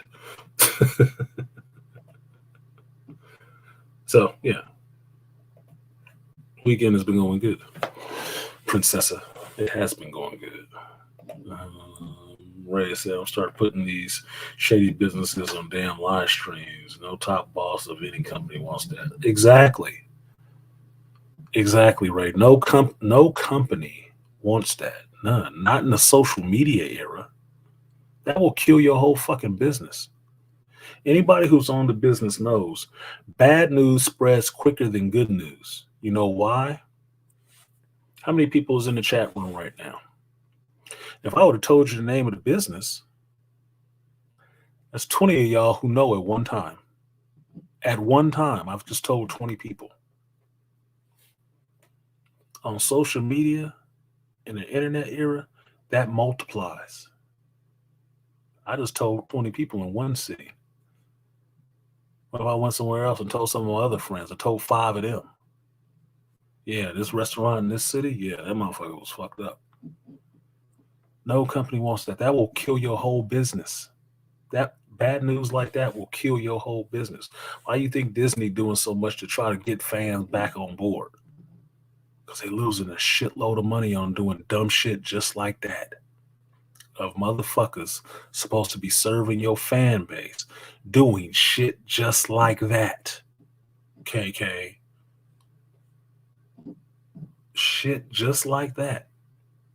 Why do you think that bitch on a blacklist now that she can't get hired no other companies for doing shit just like that? They don't want her coming over there fucking up their brands and pissing off their fan base. Oh, nah, bitch, we don't need you doing that. We trying to make sure we stay afloat. We don't need you trying to sink our ship too. No, you good. You good. Yeah, bad press spreads like wildfire in California. That shit will have the whole sky smoky quick. Good press is slower because people don't want to believe it. But the bad, niggas jump on that shit, boy. Like, woo!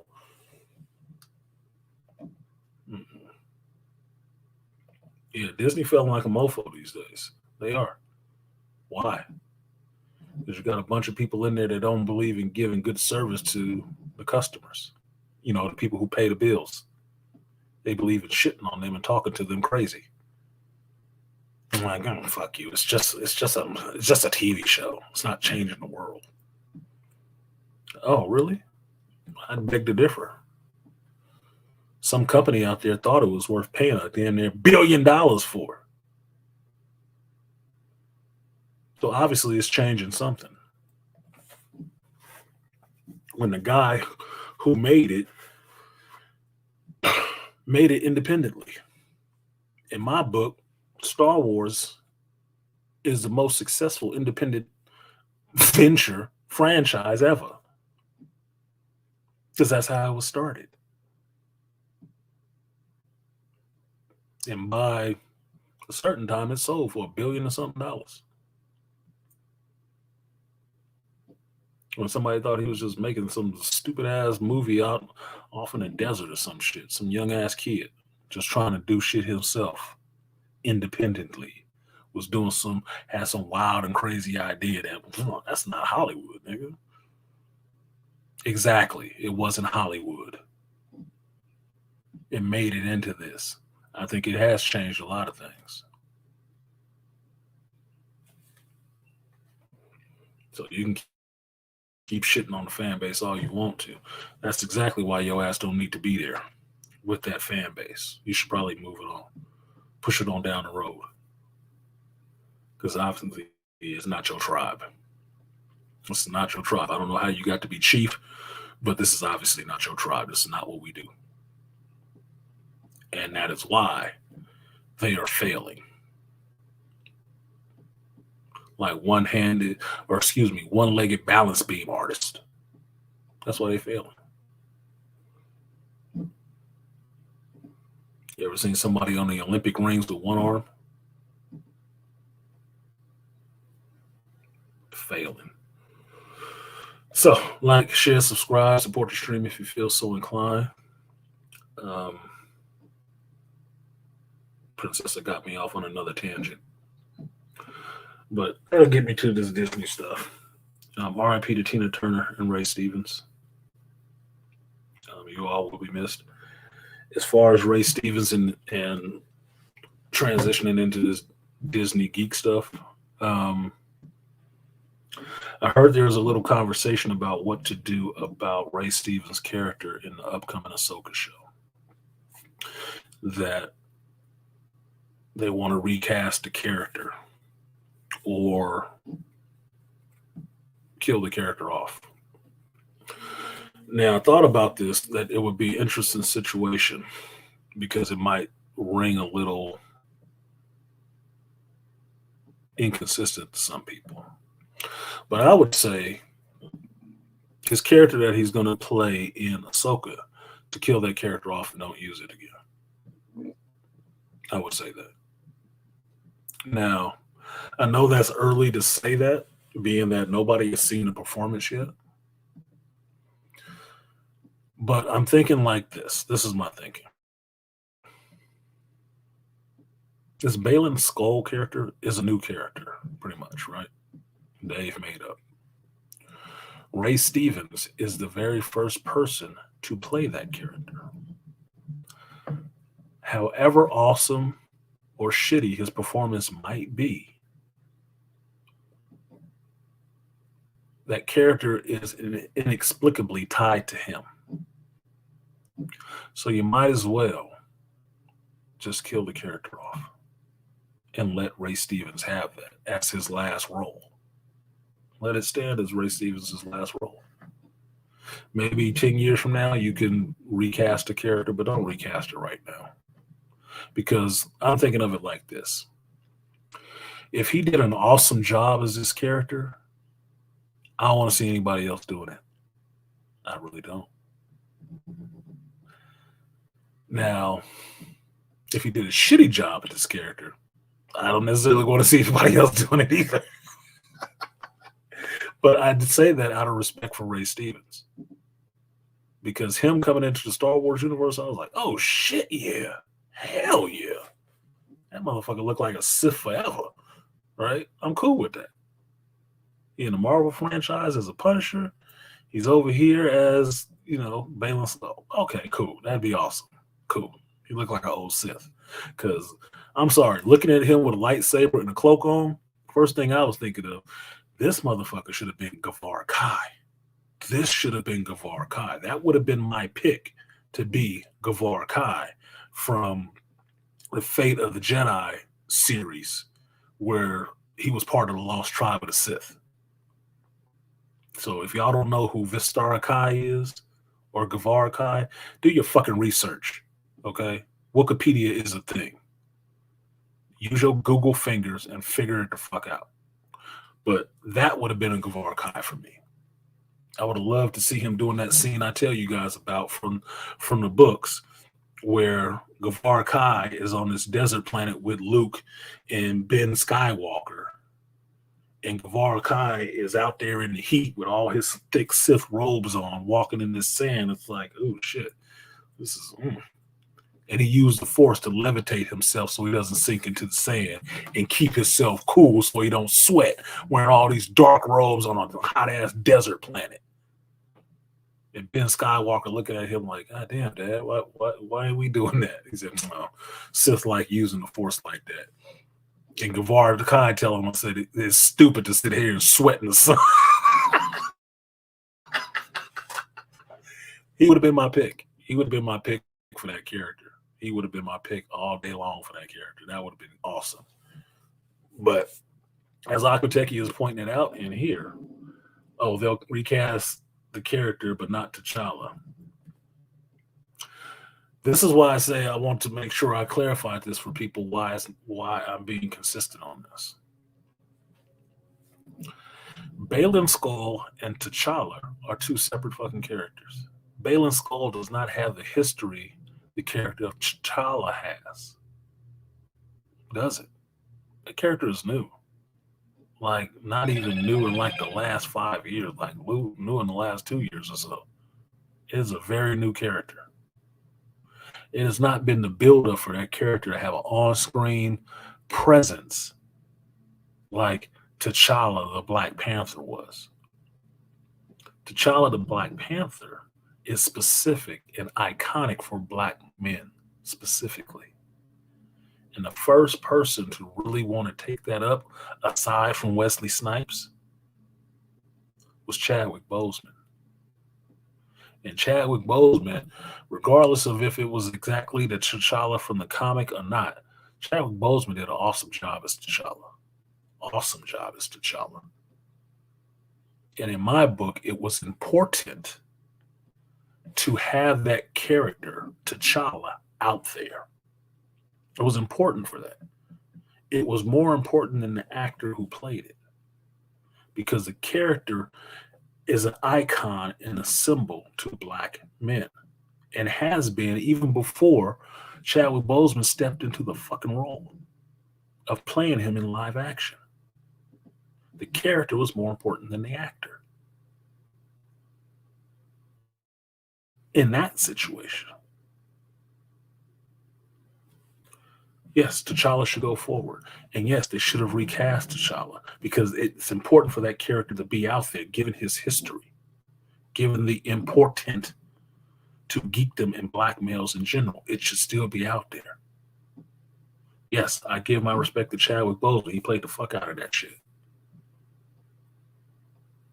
But at the same time, you respect his legacy by still keeping that character going forward and not taking the easy route out because he died. Just like, well, we're just going to fuck you. Fuck you. No. That was political grandstanding. And you see what happened with that bitch who did it. I just saw the article today about, who is it? Antonio Banderas, who I love, who I like. Supposed to be Galactus. Like, why do I need a Latino Galactus? I'm still trying to figure out how Javier Bardem is the Little Mermaid's daddy. How's that working? That sounds like some shit I don't want to watch. That don't make no fucking sense to me. She don't look Latino at all, nigga. Diversity gone wrong. Under sea. So, as far as T'Challa and Balin Skull, not the same character, not the same type of character. There is no import on the Balin Skull character right now. There isn't. The only reason you give a fuck about the character is because Ray Stevens is playing it. That's the only reason. And it's a new Sith Dark Jedi character. That's the only reason you care. So you can rewrite that motherfucker to somebody else all day long. Or kill the character off. You don't need to recast him. Just kill it off. It was new anyway. It doesn't have a long legacy. He ain't got 40, 50 years of fucking legacy with this character being around. And he died. Skull Balin. Move it on. The fuck we sitting here quibbling about? It's not the same thing. And I just wanted to be consistent about that. In the Balin Skull situation, the actor is more important than the character. Because Ray Stevens has more of a legacy than the character fucking does. I'm going with the greater legacy, which seems to be the more right thing to do.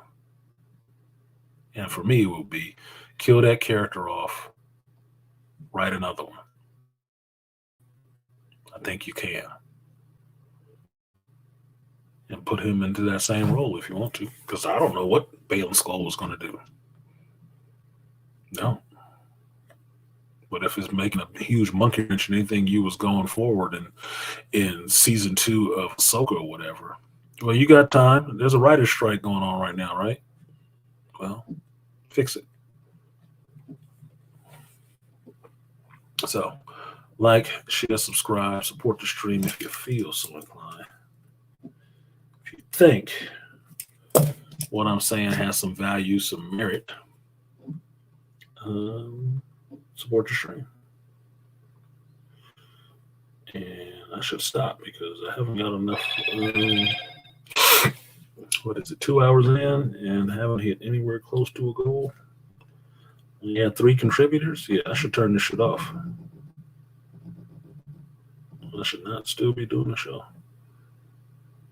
Yep, I really should.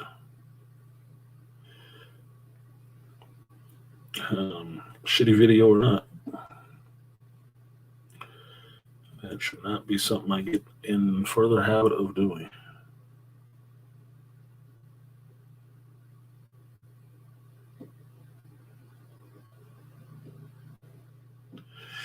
Yep. Yeah, I should be calling that shit quits for today.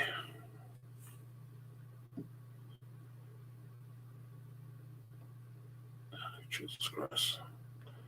Jensen Ackles as Batman. Little Mermaid bombs internationally. No shit.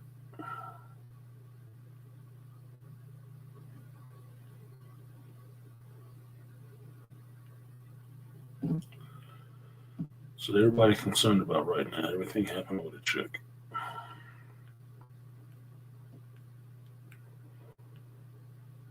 Come on. Come on. Here we go. Herb. Tinky.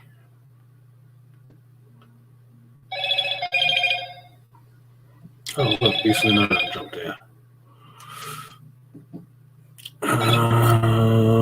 Appreciate you, Beastly Nerve, for supporting the stream. Took you a minute. I will give you the guts and butts. Appreciate you. Double up, 3 or 4 times. I ain't telling no lies. Run it up. Never let a hard time on the was. Well, I'm looking for 15 contributors. I barely have 5. So, I did want to wait for Malika to get off work, but I'm not going to keep doing the fucking stream for nothing. That's not how this shit works. StreamYards ain't cheap. YouTube is not cheap. I pay for both of those. I don't need to keep running this shit for, nothing. Everything costs.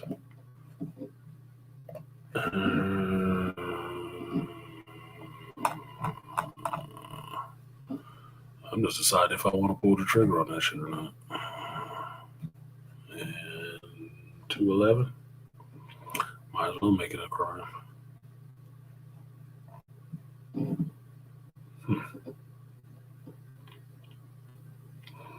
2 for 4. And one of those came in on Friday. So actually 3. I don't seem right. It don't seem right to me.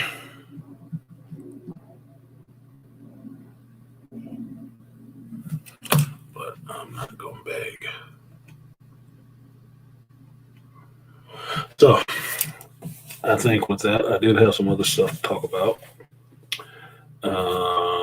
With the writer's strike, something that came up about the writer's strike. Spider-Man coming out next week, Across the Spider-Verse. Did have something to say on that. A little bit more on the Star Wars and the Little Mermaid stuff coming from Disney, and then the rumblings about this Indiana Jones 5, which is coming out end of next month. But other than that, I am going to get out of here because I can't keep doing that shit. That's not okay. I mean, you support people who talk nothing but bullshit all fucking day. This is one day out of the week. So, yeah. So, Malika already gave the green light. We can talk about it another day. We can't talk about it another day, Malika, because the support not there. So, thank you to everybody else who did support the stream. I do appreciate it. I do appreciate you supporting the channel and the stream. If I can say something that's valuable enough for other people to copy this shit and get thousands of views and support without asking, then I don't see why the support can't be there for this show. But that's gonna be it. I'm gonna cinch it up. My panel was a privilege, not a right. So thank you guys for coming through. Sorry this is a short stream for those who were there for it, but look, support had to be there, and that's not even a third of the support. Less than a third for 2 hours worth of work. I might as well go watch a movie. So, this is Shop Talk Live. I've been Artisan MC. I do this every Sunday, 11 a.m. Pacific time, 2 p.m. Eastern Standard Time, 7 p.m. UK time, across the Atlantic. And I'll see you guys next time. Peace.